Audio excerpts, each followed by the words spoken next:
Yo, Bakayalo, Kono Yalo, et oui, on se retrouve pour une review, plutôt une théorie sur le chapitre 1085 de One Piece, parce qu'il s'est passé des dingueries, les amis. Oda nous a cuisiné un putain de poulet, c'était délicieux, mais maintenant on se demande quelle est la véritable identité du Gorosei, des 5 doyens et même d'Im-sama, parce que Imu-sama, on a vu que ses yeux ressemblaient à ceux de Mihawk, hein, sauf qu'ils sont d'une couleur différente, mais par rapport au Gorosei, les 5 doyens, on a vu qu'ils étaient capables de se transformer, du moins on a vu cette nouvelle silhouette dans l'ombre, on a pu voir une atmosphère tendue, on a cru pouvoir voir du berserk, des putains de gros monstres flippants, une ambiance bien flippante, alors que ce n'est pas la politique de One Piece, puisque One Piece, comme vous le savez jusqu'à présent, c'est l'aventure, le voyage, le rêve de faire le tour du monde, et comme je le dis toujours, à chaque chapitre, évidemment, le One Piece ne peut être que le chapeau de paille, parce que le chapeau de paille est le symbole du voyage, est le symbole du rêve de faire le tour du monde, mais là, en l'occurrence, Oda a changé d'atmosphère, il a changé de style de dessin, il a essayé de mettre une ambiance un peu plus flippante, un peu plus angoissante, il nous a fait ressentir un peu plus de puissance et surtout de la peur par rapport à ces membres du Gorosei. On a pu notamment voir une espèce de queue vrillée avec une flèche au bout, une pointe avec une queue striée.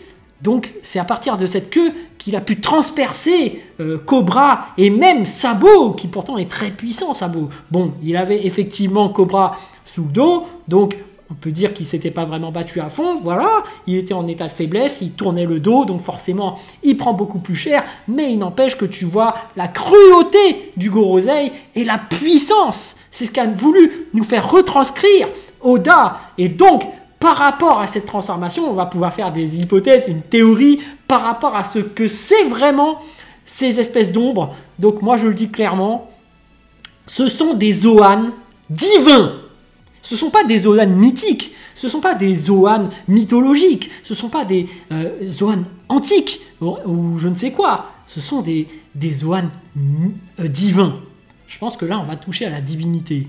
Parce que comme vous avez pu le voir, maintenant on bascule vers un côté divin avec Luffy Gear 5. Alors là, forcément, on va nous faire de la divinité parce qu'on ne peut pas dire que le dieu Nika soit le seul dieu. Non, je pense que là, on aura d'autres modèles humains, dieux ou je ne sais quoi. Mais bref, là, on a des Zoan divins, à mon avis. Donc les amis, ça va être d'une terrifiance incroyable. On va voir la puissance à l'état pur. C'est ce qu'essaie de nous faire Oda. C'est ce qu'essaie de nous faire croire Oda. Mais voilà ma théorie en réalité. En fait, là on pense tous, donc je serai le premier à faire cette théorie. Et je crois qu'il n'y a personne qui voudra la voler, évidemment, parce qu'il n'y a que moi qui ai l'esprit tordu. Comme vous le savez, une fraude, bien sûr. Mais on va la faire quand même. Vous allez voir. Là, tout le monde me dit, mais non, mais c'est pas possible que le One Piece, c'est le chapeau de paille. C'est pas possible que Mihawk, ce soit le second de Shanks et qu'il devienne son second ensuite. Les amis, on va encore faire une théorie farfelue parce que t'aimes les théories farfelues parce que, comme vous le savez, les gens d'Internet, les gens de YouTube font beaucoup de théories et la plupart sont fausses, hein, clairement. Donc voilà, moi aussi, je me lance dans ce game et comme vous avez pu le voir, je n'ai pas encore perdu. On ne sait pas encore si Mihawk est vraiment ou pas, s'il est vraiment le second de Shanks ou pas. On ne sait toujours pas si le One Piece c'est le chapeau de paille ou pas. Là, je vais faire une autre théorie. Oui, j'en fais très rarement, mais voilà. Au moins, je fais plaisir. Et puis, on ne saura que plus tard, parce que mes théories, c'est sur la durée, tu vois. Parce que c'est ça qui est plus intéressant, c'est on tape dans les grands mystères de One Piece. Et là, par rapport au Gorosei, par rapport à leur transformation, je dirais que c'est des Zoan divins. Donc, Oda va faire monter la hype et nous faire croire que c'est ultra puissant, ultra ténébreux et ultra angoissant, que tu t'attends à des grosses bêtes hyper puissantes, hyper violentes, des Zoan divines. Il va insister sur ce côté divin et à la fin, moi je vous parie quelque chose là, oui, petite théorie évidemment, hein, il se peut que je me trompe, je parie que ça va être des Looney Tunes. Là vous vous demandez quoi, des Looney Tunes? Oui, des Looney Tunes, t'as bien entendu. C'est-à-dire que celui qui a l'espèce de canard là, au fond là, bah, c'est comme Daffy Duck, tu vois. Là, celui qui a la queue striée avec la pointe au bout là, bah, c'est le cochon là des Looney Tunes. J'ai oublié son nom, ça fait longtemps que je regarde pas ce truc. Le mec là, avec ses espèces de cornes. En fait, c'est pas des cornes, c'est une sorte de lapin comme Bugs Bunny. Tu vois, ça va être des Looney Tunes. Je sens que ça va être le gag. Parce que là, on est dans le Gear 5, on est dans la divinité. Et qu'est-ce qui est caractéristique de la divinité par rapport aux humains? Ben, c'est complètement décalé, farfelu. Tu peux sortir du cadre de l'imaginaire, voilà, et rentrer cette imagination dans la réalité. Et je pense que ça va être ça par rapport à ces divinités, ces Zoan divins, du Gorosei, c'est que c'est des Looney Tunes, ça va être un truc cartoon, ça va être un truc drôle. Donc on est toujours dans cette aventure, rêve de faire le tour du monde, dans la joie, la bonne humeur, l'univers de One Piece, quoi. C'est ça One Piece en réalité. C'est la joie, il faut prendre ça pour rigoler, tu vois. C'est typiquement ce que recherche Oda.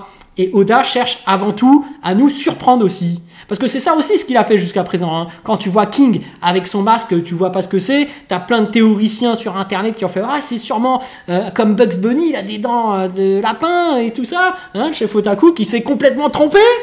Et en fait, c'est un putain de beau gosse. Donc voilà, c'est ça King.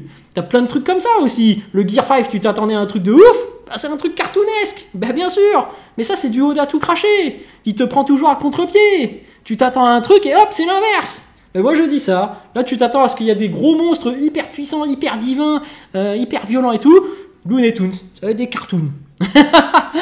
Évidemment, il se peut que je me trompe. Hein. Évidemment, ce n'est qu'une théorie. Mais voilà, déjà pour l'instant, on va dire que c'est des Zoan divins. Donc retenez bien ce terme parce que je pense qu'on va partir dans la divinité.